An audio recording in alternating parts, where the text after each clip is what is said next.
Gambaran di belakang saya ini adalah kawasan projek perumahan generasi nombor 2. Mungkin orang kawasan Jempol, Gugusan Palung tahu di mana. Sini saya sebutkan di Felda Palung 14, 15, 16. Itu belum masuk lagi di Palung 8, di Palung 13. Belum masuk dan beberapa tempat yang lain. Saya cuma mengambil gambar di kawasan ini. Cuma apa yang saya nak utarakan, semenjak daripada projek ini dimulakan semasa zaman Tan Sri Isa Samad menjadi pengerusi Felda. Dan apabila kerajaan bertukar, benda ini terhenti terus. Kita tak tahu apa sebab dia. Kan? Mungkin kerana masalah-masalah dalaman itu semua cuma Felda dan kerajaan saja yang boleh jawab.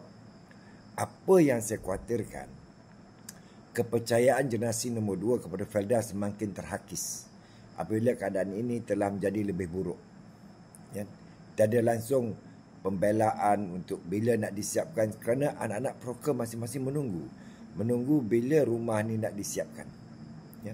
Mereka menunggu, mereka mengharap. Sebab sekarang ni mereka menumpang di rumah orang tua mereka ataupun mereka terpaksa menyewa rumah-rumah yang lain. Walnya rumah ada di antaranya telah hampir 70% siap. Kenapa tidak siapkan rumah yang hampir dah siap 70% itu disiapkan terlebih dahulu? Ya, barulah disambung yang lain-lain. Tapak ini terletak di sebelah projek Ikasih. Ikasih nampaknya dah siap. Cuma tak tahu bila nak dijual kepada anak-anak peneroka ataupun mungkin diserahkan kembali kepada pihak Felda ataupun FGB, kita tidak tahu. Cuma saya berharaplah sebagai peneroka mengharap supaya kerajaan ambil cara bagaimana untuk mempercepatkan pembinaan rumah ini yang terbengkalai ini. Ya. Dan nak semak dah. Semakin lama ditunggu akan menjadikan kos pembaikan, kos penerangan kawasan akan menjadi lebih mahal. Itu yang kita takuti dan harga rumah tersebut akan bertambah mahal pada satu ketika kelak. Dan adakah anak peneroka ada kemampuan untuk membeli? Di sini letaknya pertanyaan.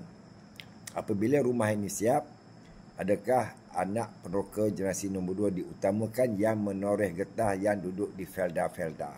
Sebab mereka tidak mempunyai slip gaji dan pendapatan yang tetap. Itu soalan saya.